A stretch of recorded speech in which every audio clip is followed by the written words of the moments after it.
topic of discussion is on the intravenous therapy.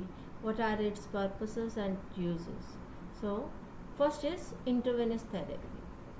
So, what is intravenous therapy? Intravenous therapy is a medical technique that administers the fluids, medications, and the nutrients directly into the person's veins.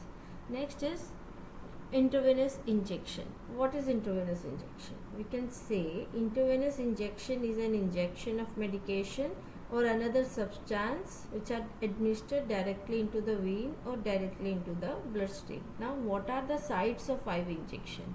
In adults, we can say the site of IV injections are usually the forearms, the outer surface of the hand, or less commonly the outer surface of the foot.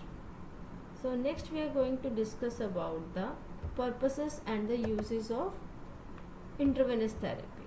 Intravenous therapy is used to sustain the clients who are unable to take substances orally.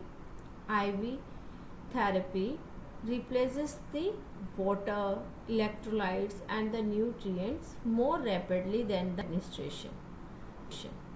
Intravenous therapy provides the immediate access to the vascular system for the rapid delivery of specific solutions without the time required for the gastrointestinal tract absorption.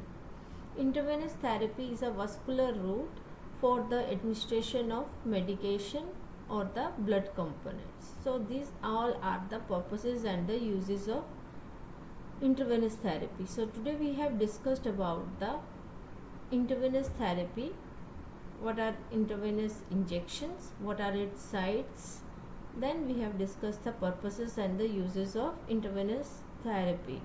So this is a small video regarding the intravenous therapy. Hope this video is helpful to you all. Thank you.